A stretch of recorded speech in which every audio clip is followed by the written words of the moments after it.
Hello everyone, and welcome to game number 2 in this best of 3 semifinal between Pbhead and Gameslayer.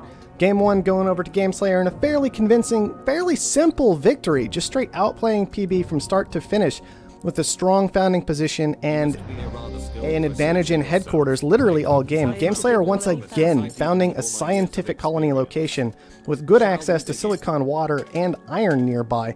A little bit short on adjacency bonuses for water, but still usable territory. Both players, in fact, choosing to go for scientific. I imagine both of them potentially going to value their close water tiles, and then this big water patch off to the southwest corner that has access to a bit higher water for if water pumps are needed later in this game, and a much bigger patch in general. PB, in fact, gonna be the one to push to HQ level 2 first. That is impressive. Must have been far more on the ball in terms of purchasing resources than Gameslayer was. He is gonna go ahead and grab the medium silicon and the 2 valuable aluminum tiles near him, ignoring water for the time being, knowing that the nearby stuff isn't absolutely all that great, and instead taking up the all-important aluminum and silicon, and also it looks like just now going to move into the high water tile down in the southwest. So a lot of people may be wondering how the guy who founds second can push to HQ level 2 first, but here's what's going to have happened there. PB's going to have founded, immediately thrown down steel mills, and then that very second after his steel mills were established, he's going to have purchased up to exactly the 80 aluminum he would need to upgrade, and then he would have sold down his carbon and sold down his silicon immediately as well, and then just hit the upgrade button well before he even had the 80 steel he needed to finish it, spending every last bit of money he had, just getting to that upgrade and getting to those claims that he needed. Interesting to just be a little bit more focused than his opponent there. Really no reason for Gameslayer to be lagging behind to HQ level 2 when he's the first to found in a simple scientific for scientific matchup. Geotherm auction has been going on all this time. We've got a 24,000 bid from PB right now. A reasonable thing to do, kind of committing himself to geotherm power, but still, it's basically just an extra claim for 24,000, because you're going to have to get some power eventually at some stage of the game anyway. We can see aluminum has pushed up to $50 a piece right now. No big surprise. I imagine what's happened is PB has been selling down his steel this entire time, selling down his silicon. He would be selling down water if his water had been coming in, but it's a year away, so whatever. And he is simply purchasing aluminum in ridiculously large quantities, as much as he possibly can, because he knows that Gameslayer also must buy aluminum eventually. If he can get his steel sold early and get that aluminum price bought up before Gameslayer can establish any aluminum production, it's going to be very difficult for Gameslayer to hit HQ level 3. So we see a much more aggressive PB coming out this game, really trying to manipulate prices from the very start of the game to his advantage, and it's going to be interesting to see how Gameslayer manages to respond to this throughout the rest of the game. Gameslayer himself having merely secured silicon, carbon, and water at this stage. No resources he actually needs to use to upgrade, unfortunately. All right. 1v1. This is exactly the kind of play that can kind of turn it. I'm curious to see how long PB is going to sit on this for the time being. Maybe just trying to force his opponent to purchase into a new claim, which Gameslayer has gone ahead and done. Gameslayer is now committing to the aluminum tile. I almost expect that the second this tile lands and guarantees the claim, we're going to see a giant sell out of PB of all of this aluminum. He's going to press into glass, and he's immediately going to hit that upgrade button, is what I expect from him. But we'll see if PB is thinking along the same lines that I am, or if he's going to wait even longer to try and make all this happen. We did see a big sell out of aluminum. Not everything, but a significant amount. Still making sure that his opponent can't upgrade easily until he actually brings the aluminum in, but just enough to go ahead and push into these glass furnaces that are going to be very, very useful. On top of silicon, not the best resource to produce, perhaps. I mean, food's a little bit better, reactors maybe a little bit more profitable, but glass is going to be the thing that secures future upgrades, and that's one of the big things that PB is all about quite often when he plays this game. Gameslayer still really nowhere near HQ level 3, having to commit a lot of funds to that claim. We can see if he hadn't needed to do that, in order to force PB to sell down his aluminum, he'd be just about there right now. He's about 4,000 short. But having been forced into purchasing that claim, he still isn't there yet, still waiting on all of that aluminum to come on in, and he was even forced to transition out of steel and into iron. He'll have to make that swap back fairly soon. Gameslayer just being kind of pushed around by PB this game. A bit more than we've seen in the previous game. Wow, Pirates highly valued in the scientific versus scientific matchup. These players not even really needing to put a whole lot of thought into it, just going to bid these up and up and up and up and up. Pirates have gone ahead and come down. In fact, on top of PB's aluminum, interestingly enough, PB decides, all right, you take the aluminum? Fine, I'm selling. This allows Gameslayer to immediately upgrade, so still a decent play out of Gameslayer. Basically taking on $36,000 in debt to go ahead and push to an extra $8,000 since aluminum's price tanked from 40 down to 1. But it also allows PB to go ahead and upgrade himself, as he's no longer using that aluminum to hold his opponent down and has sold it off, has taken his advantage. And so PB, a solid 1 upgrade ahead at this point, and those Pirates not going to have a whole lot of value compared to what they could have in the scientific versus scientific matchup. Strong plays coming out of both players here, but PB with the distinct advantage at this stage of the game.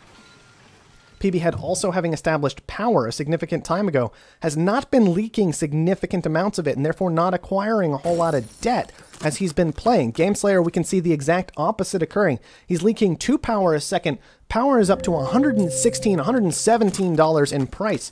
So this is just beneficial for PB right now. He's gaining just a little bit of power. He's not gaining a whole lot of debt from that. It's paying off just a very, very little bit of the debt that he's getting from food, oxygen, and fuel. And that means Gameslayer's debt has stacked up significantly more than PB's at this stage of the game. He's also behind in HQ.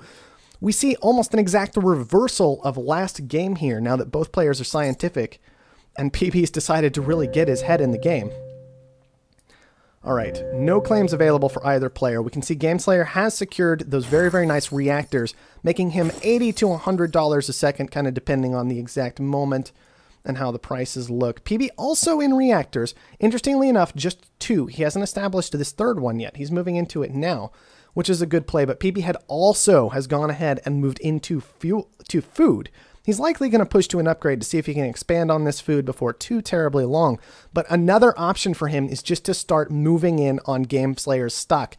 Gameslayer's stock price has moved down to $375, and it just continues to fall as his debt racks up. It's going to get even worse in just a few hours of game time because he's going to get that interest rate on his $111,000 debt. Look at it. It's jumping up by like 500 a second right now as he has access to no food and no power, and both of these things just keep getting more and more out of control.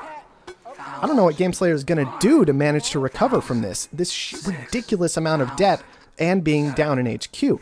Thinking Machines is coming out. This is a reasonable thing this game, but maybe not as highly valued as in other games. I mean, both players are scientific, so there's no scavenger to really defend yourself against. And frankly, the game looks a lot more short-term than long-term to me right now. And so I don't see a whole lot of defense for adjacent buildings happening at the moment. PB going to let that one go over to Gameslayer for $14,000. That's just going to keep hurting more and more and more. We can see Gameslayer dipping below a $3 stock price right now, and still the interest hasn't hit. I have no idea where that's going to land when tomorrow hits for Gameslayer, but it's not going to be pretty. More power coming down for PB. Gameslayer realizing the ridiculous amount of trouble he's in. He's also going to go ahead and establish wind turbines with that carbon he's been collecting all game, but still $162,000 debt. Stock price once again falling. It did get a bit of a bump from hitting HQ level 4, that has to be said, but PB hitting HQ level 5 almost the exact same time.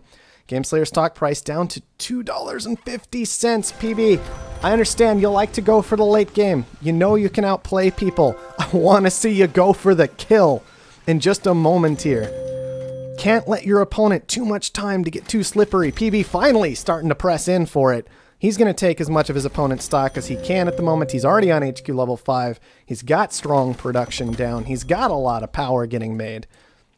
He's just going to go for it. It looks like, though, Gameslayer does have enough cash on hand to go ahead and grab up 6 of his own stock, driving that price up back toward the $5 range. So PB's going to have to push for about 60,000 to finish the game in this moment, and likely much higher as Gameslayer continues to pay off his debt with these wind turbines, but still not a good spot for Gameslayer to be in. Once again, still an HQ level behind. Still has about half the stock price of his opponent, and it is once again falling as we see PB has identified the issue. He's gone ahead and power surged Gameslayer's wind turbines, and stock price once again dips below $5. We can see big food sends coming in, big glass sends, not as big as they could be, admittedly, but glass sends coming in for PB as well. These can make a big difference in pushing toward that buyout, but Gameslayer, different from PB in last game, he has secured more of his own stock, and he has managed to push for HQ level 5. So he is not out of this yet by any means. He has glass production of his own. He's had reactors of his own down. He's made good use of those in securing his own stock. And he is managing to move into farms. That said, power has become much lower. It's going to be much harder to pay off his own debt for Gameslayer right now. And he still has 172,000 of it. That's going to continue to pile up. PB already at 80% of what he needs. We see a good EMP coming down from Gameslayer, trying to stop that funds gain, all that money gain from PB right now. But there's still plenty of food left in here. It should get sent out momentarily. And also a lot of water being purchased up by PB right now. Geothermal auction goes out for 6,000. That has basically no relevance on the game, so I'm mostly ignoring it. But a lot of water getting purchased up by PB. We can see that PB's farms at this point, his 2 middle ones are making about $200 a second. His side one's not so good, just about even.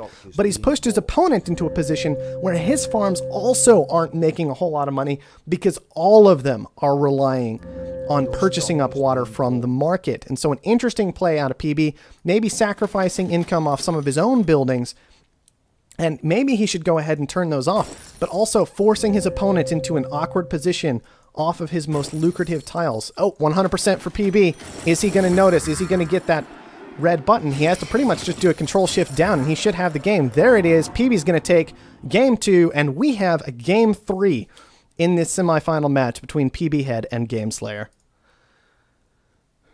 Way more aggressive game, that game. Maybe not as whole lot of black market going on, right? Not a whole lot of black market going on. Just a bit here and there to kind of just make a point. Strong hits when they came. But it was really the free market that everybody was playing with, right? Pbhead in particular getting very aggressive and forcing Gameslayer to make transitions he did not want to in order to continue to press through the game. And that's where PB really took his edge this game. From the very beginning of the game, hitting HQ level 2, to the very end of the game, Gameslayer being forced to move out of his reactors into some water pumps, his farms getting shut down, purely with PB manipulating that market and forcing prices in the direction he wanted them to go. Well played game by Pbhead. That's more the player that I'm used to having to deal with in general, and we'll have to see. Strong games out of both players so far, but who's going to come out on top in game number 3? I honestly have no idea. Look at this, only 7 black market effects being purchased that game. That's just ridiculous, guys. Scientific versus scientific matchup shows that you really don't need to be using that black market if there are better ways to invest your money. But Pbhead still, once again, investing his money, always with a purpose for where he was committing it. Committing it into water at the end of the game, committing it into aluminum at the start of the game, and through that early section. Very, very well played. All right, guys. I'm sure these guys are eager to get this series finished up. It's been a bit of an interesting one so far. Like I said, this is one of my more anticipated matches for this entire tournament. So let's go ahead and get to game number 3.